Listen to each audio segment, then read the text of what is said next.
Congress party ఉన్నది. కాంగ్రెస్ పార్టీలో సోనియా గాంధీ, రాహుల్ గాంధీ ఇద్దరు లోక్సభ సభ్యులుగానే ఉండే, ప్రియాంక గాంధీ పార్టీ జనరల్ సెక్రటరీగానే ఉండే. మరి అది కుటుంబ పాలన కాదా? లేదు, ఇప్పుడు ఈ రాష్ట్రంలోనే తీసుకుందాం. కాంగ్రెస్ ప్రభుత్వంలో ఉత్తమ్ కుమార్ రెడ్డి మంత్రిగా ఉన్నాడు. ఉత్తమ్ కుమార్ రెడ్డి భార్య శాసనసభ్యురాలుగా ఉన్నది.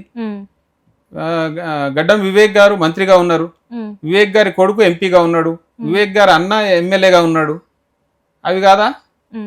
మరి ఎందుకు ఫస్ట్ నుంచి కూడా కుటుంబ పాలన అని ఓన్లీ బీఆర్ఎస్ పార్టీ మీదనే పడిండ్రు? ఇవన్నీ ఎందుకు మీరు ఫస్ట్ నుంచి గలమెత్తి మాట్లాడలేదు? ఎందుకంటే ఎన్నోసార్లు కుటుంబ పాలన, నియంత పాలన అని మాట్లాడినప్పుడు ఎందుకు మరి ఏ బీఆర్ఎస్ నాయకుడు కూడా దాన్ని తప్పు, మీరు ఇట్లా మాట్లాడే తప్పని ఎందుకు ఎవరిని మీరు ఆపగలలేకపోయారు? మేము ఆపగలగడం ఎట్లా కుదురుతుందమ్మా? ఇది భారతదేశం, వాక్ స్వాతంత్రం ఉన్నది. నోటికి ఏదొస్తే అది మాట్లాడవచ్చు. కానీ ఎప్పటికప్పుడు ఈ ఆరోపణలు తిప్పికొట్టినమే. కేటీఆర్ గారు, కేసీఆర్ గారు ఎన్నిసార్లు చెప్పలేదు? పబ్లిక్ మీటింగ్లలో ఎన్నిసార్లు చెప్పలేదు? మమ్మల్ని మీరు కుటుంబ పాలన అంటారా?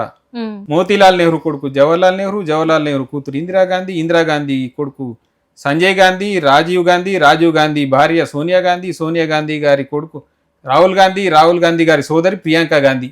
ఇంతమంది వారసత్వ రాజకీయాల్లో ఉన్న మీరు మా గురించి మాట్లాడతారని ఎన్నిసార్లు చెప్పలేదు? ఎన్ని పబ్లిక్ మీటింగ్లలో చెప్పలేదు? బీజేపీ నాయకులు మాట్లాడతారు. బీజేపీ నాయకులు మాట్లాడితే బీజేపీ నాయకుల్లో ఎంతమందికి లేరు?